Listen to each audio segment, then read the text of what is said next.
Hello, I'm Jordan Bunch, the host of Film Mavericks, and today is another Freaky Film Critique Friday, and that's why I'm wearing these glasses. Just kidding. This is not Freaky Film Critique Friday. This is just Film Critique Friday, and today, what am I doing today? Today we are looking at Alexander Francis films. Alexander is a wedding and commercial filmmaker, and he filmed a really unique project. This was for the Bluegrass Music Hall of Fame and Museum, which is located in Kentucky, where Alexander lives. And so let's take a look at this film. I want to say in advance, before we start this, that this is really well done. And so the critiques that I'm going to have to offer are going to be, fairly picky, because it's well done. And so anytime I have something that's really well done, I'm just going to have to get picky. And so that is what we're going to do today. Well done, Alexander, on this project. I am sure that your clients loved it, as they should, because it's well done. Without further ado, let's check this out.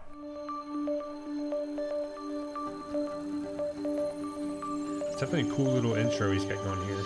I think Owens. I wonder, I like the logo. I like kind of the little animated graphic. Very corporate feel. I don't know if that's what you're going for there or not. I will say one of the things about this video that I think could make this like way better is if it had bluegrass music. It's about Bluegrass Hall of Fame, Bluegrass Museum, and then I start out with like a very corporate sort of music sound. It's just not what I expected. So it would have been really cool to have some bluegrass music to start us out. That would have been a really nice change, I think. All right, let's get back into it. Some folks, a little bit of undiscovered land. But I think when people do learn about Owensboro and what there is here to offer, especially from a cultural tourism standpoint, I think the word authenticity comes to mind. When you think about bluegrass. I think the B-roll so far, really well done. It shows all the liveliness of the city.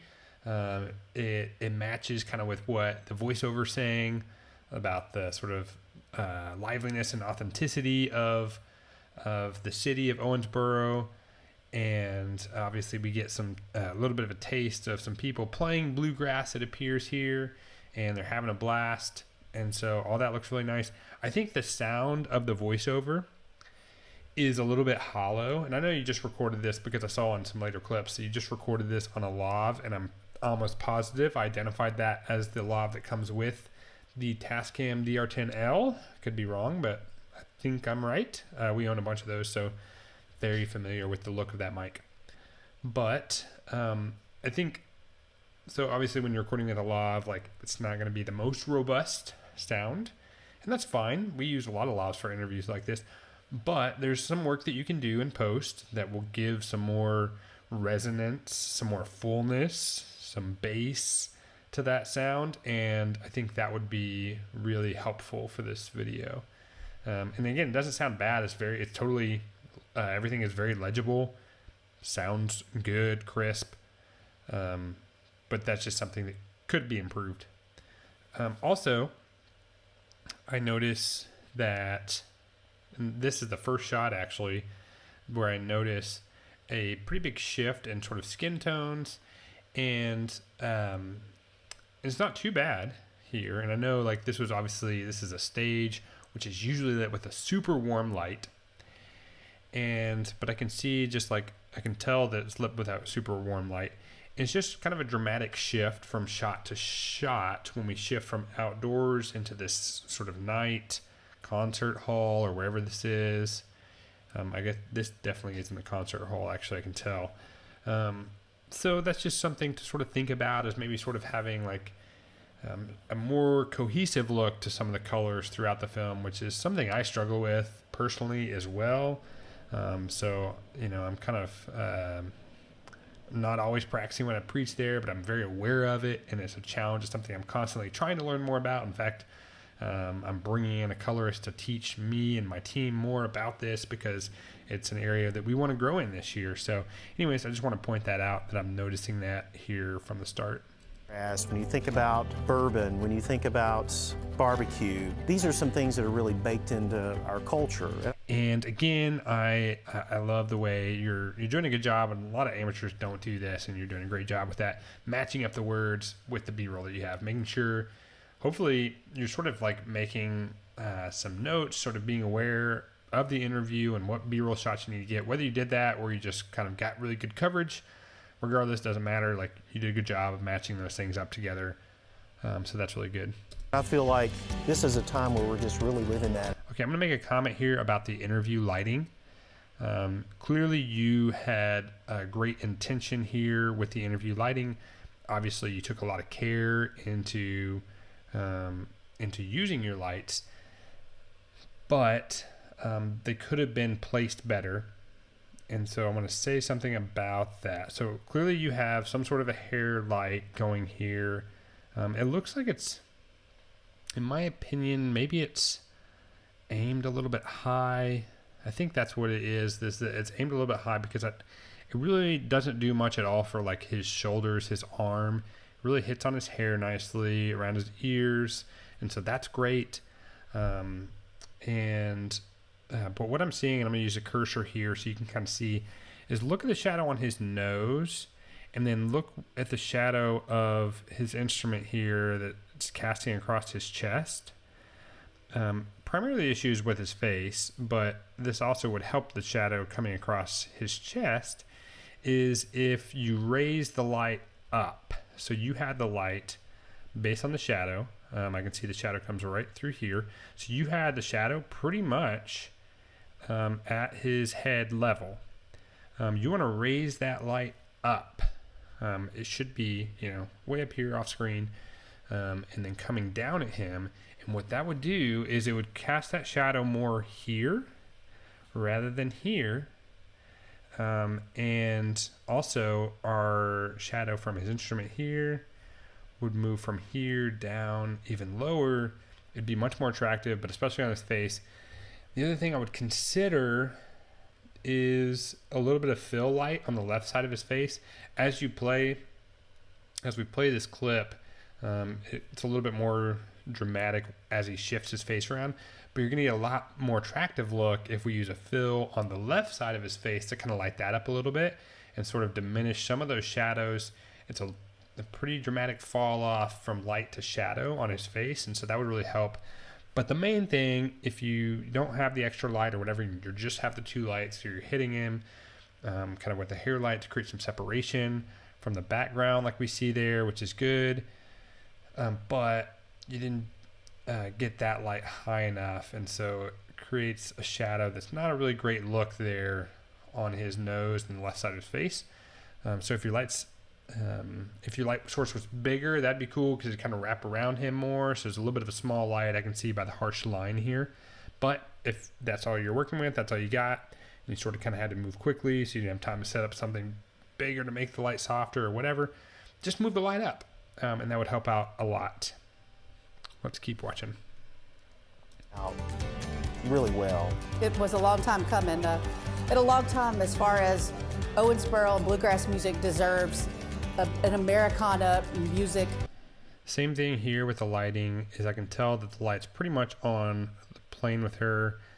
Yeah, you can tell by like the shadows in the eyes and the nose right here that the light is pretty much at forehead level, I'm going to say, maybe eye level even. And so the shadows it creates aren't great. The fall off of light to shadow is not as dramatic here. And I think it's just because there's probably just more light in the room.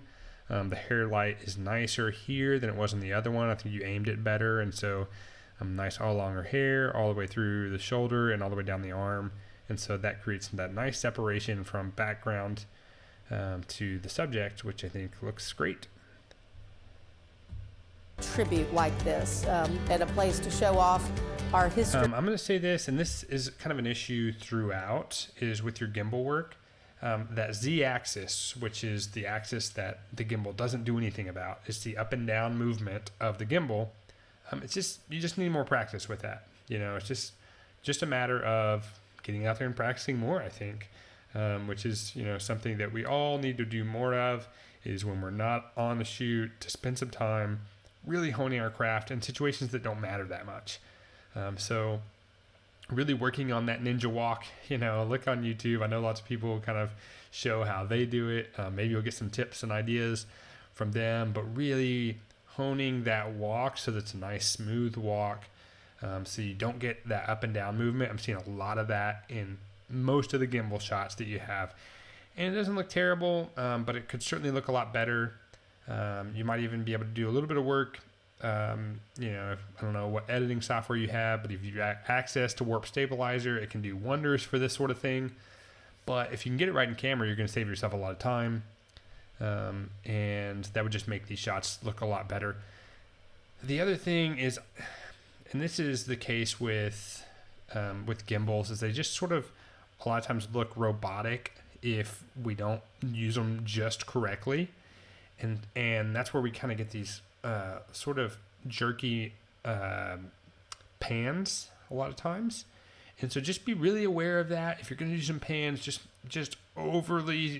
do it overly slow, whatever you need to do to make sure that it's not moving around a lot left and right, that there's more fluidity to it.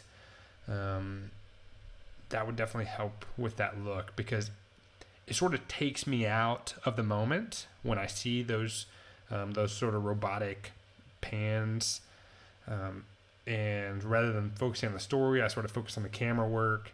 So that's something to think about. Just get more practice with the gimbal. Slow is pro.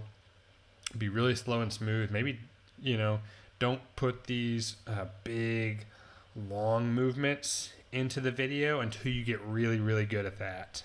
So again, just something to think about.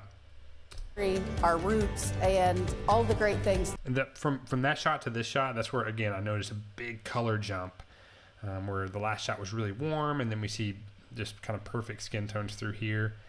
For my taste, it's a little bit under contrasty, but for some people that's perfect. So that just depends on the look that you're going for. I'm just seeing, like, to me, the blacks aren't quite black enough, but I just kind of like a contrasty, punchy look. So that part is just 100% subjective. That Kentucky Owensboro bluegrass music contributed to the world. Bluegrass music deserves this. Okay, the lighting on this guy, I'm going to go back. The lighting on this guy needs a lot of work. I think the main problem is just that you put him right under a can light. So look, he's got a light that's right here above him. And I know how these rooms are. They've got these can lights all over the place. So if you're in that situation, you can't kill the light, just scoot him back or scoot him forward so that light's not hitting him that way. I can tell you've got your own light that's hitting him here. And I can't, it looks like maybe it's kind of hard to tell. I'm trying to look at what his glasses do right here. Looks like he probably had a similar situation. You may have brought it a little bit higher. I can tell from his shadow on his neck here, actually. It's pretty much the same thing. It's eye level. But the problem is what we have here, where my cursor is, all along his eye, and then his hair and the forehead and right here on the nose. It's just because he's right under that can light, and it does the same thing. It blows out all the highlights here on his shoulder, the hair, and then, yeah, so just when you're positioning your subject, just look at the light above you, look at what it's doing to their face, and then move them if you need to. You got the time. They've got the time to wait and look for it. It's not going to take you much time longer. That takes you another 5 to 10 seconds to figure out the spot in the room that's going to work for that. But do that because it's going to make all the difference in the world to make Mr. Sam Bush look awesome. Okay, let's keep going. Bluegrass music deserves this. The greats of bluegrass, I can look on the wall and see their photos, and for me, it just harkens back to. Again, indoors, we struggle a little bit more with the white balance issues. I mean, just look at his skin tones. It's really warm. I think that if you're going to go for a warm look, it needs to be consistent throughout the whole thing. I'm not saying you can't go overly warm. If that's just going to be the look that you go for, go for it. That's subjective. You can go for it. Personally, I don't prefer that look. And so I would try to make the skin tone look more natural here, and then do that throughout the whole video, because when we jump back and forth from the indoor shot to the outdoor shots, our color changes dramatically, and it just kind of pulls me out of it. Harkens back to a wonderful time as I was growing up and loving their music, and I still love. The wide shot there before this is pretty overexposed on the highlights here, like on his face. I don't see any detail on his face. And I know this is, you know, it's hard because you're seeing so much black.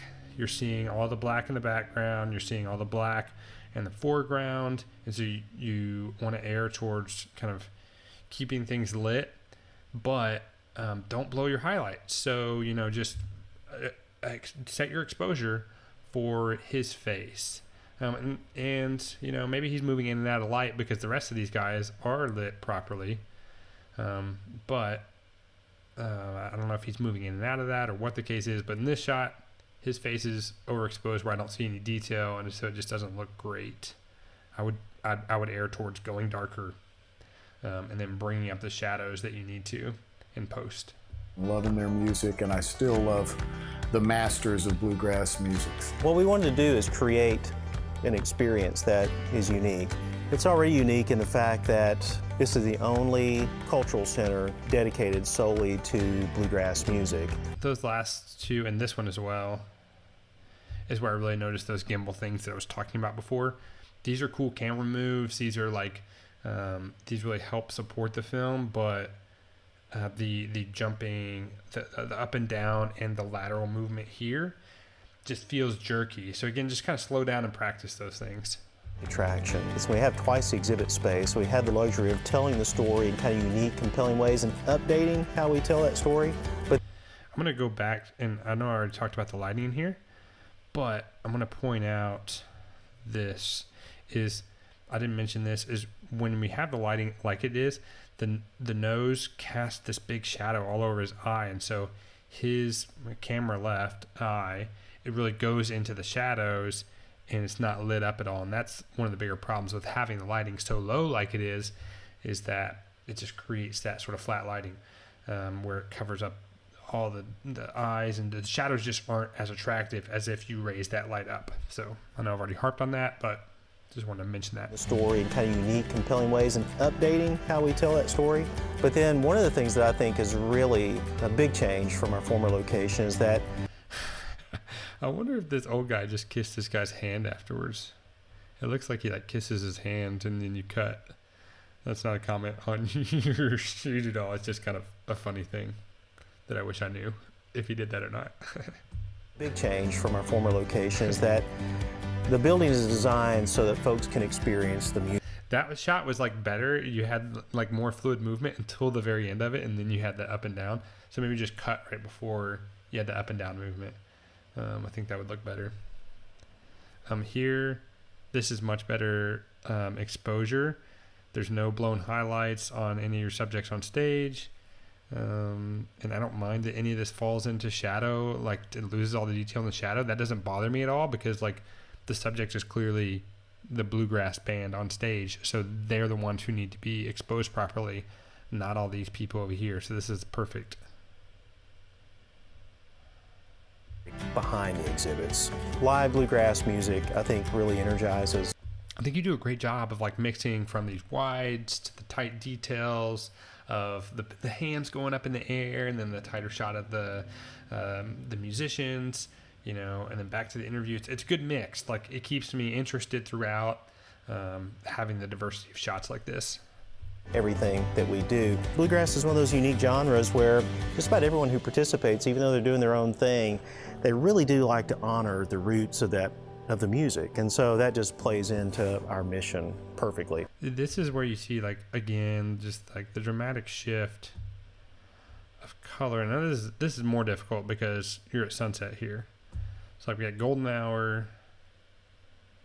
Maybe that's a better way to transition it, but now I think the issue is just that this is too cool. Now your white balance is too blue rather than too orange, which is where you normally err. And again, we have blown highlights here. Like I don't see any detail on his hand or his instrument, or a lot of it's lost in his face. And also, it's just a little bit too cool, the white balance is in this shot. And part of it's going to be like, yeah, stage lighting is so tricky. Maybe they just had really blue lighting in here and you did the best you could. So give you a pass on that one, but the exposure is too bright here. To our mission perfectly. To see how far we are today compared to what it was 30 plus years ago, because we had no home, we had no representation at all, and it's just by the good fortunes of the Almighty that we all.